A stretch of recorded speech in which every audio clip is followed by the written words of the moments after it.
Dari membaca Alkitab, saya lebih banyak tahu bagaimana pribadi Yesus Kristus yang dulunya saya kagumi dalam hati itu. Ya, dengan mengikut Kristus, saya diberi keteguhan untuk mengenali pribadi Yesus yang benar itu dalam Alkitab melalui pengajaran-pengajarannya. Yesus Kristus yang berani, yang bijak, yang kontroversial. Tetapi Yesus Kristus yang kontroversial itulah yang berkuasa untuk menolong seluruh umat manusia yang menderita karena dosa di bumi ini. Pengajaran-pengajaran Yesus Kristus tentu saja saya tidak menemukan di Al-Quran jika dianggap bahwa Nabi Isa itu adalah Yesus Kristus.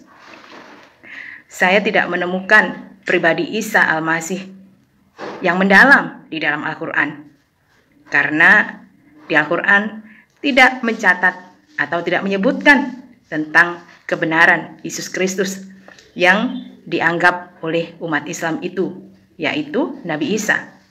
Puji Tuhan.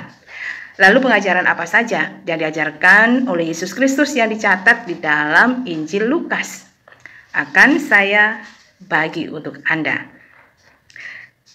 Begitu banyak ini ya yang ditulis, dibantu oleh Romo Episkop Daniel, pendiri Gereja Ortodoks Indonesia, dalam buku beliau ya. Ada 28 perumpamaan-perumpamaan, dan nanti saya akan sambung dengan perumpamaan Kristus yang diajarkan dalam Injil Yohanes ya. 2 macam dasar perumpamaan seorang penabur, perumpamaan tentang pelita orang Samaria yang murah hati, perumpamaan orang yang meminjam roti, orang kaya yang bodoh, perumpamaan kewaspadaan, perumpamaan hamba yang setia dan hamba yang jahat, perumpamaan tentang pohon ara yang tidak berbuah, perumpamaan tentang biji sesawi dan ragi, perumpamaan tentang orang-orang yang berdalih, perumpamaan domba yang hilang, perumpamaan tentang dirham yang hilang, perumpamaan tentang anak yang hilang, perumpamaan tentang bendahara yang tidak jujur, orang kaya dan Lazarus yang miskin, perumpamaan tentang hakim yang tidak benar, perumpamaan tentang orang Farisi dengan pemungut cukai, perumpamaan tentang uang mina, perumpamaan penggarap-penggarap kebun anggur, perumpamaan pohon ara, nasihat supaya berjaga-jaga, perumpamaan kain yang baru dan anggur yang baru, perumpamaan anak-anak di pasar, perumpamaan 2 orang berutang, perumpamaan perencanaan, perumpamaan garam, perumpamaan hamba-hamba yang tidak berguna.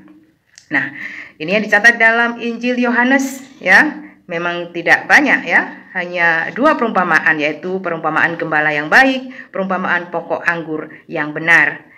Jadi Al-Quran sama sekali tidak mengenal apa yang diajarkan Kristus dalam Injil kanonik yang terdapat dalam Alkitab, dan tak pula menyinggung sedikit pun ajaran Kristus yang terdapat dalam Alkitab itu.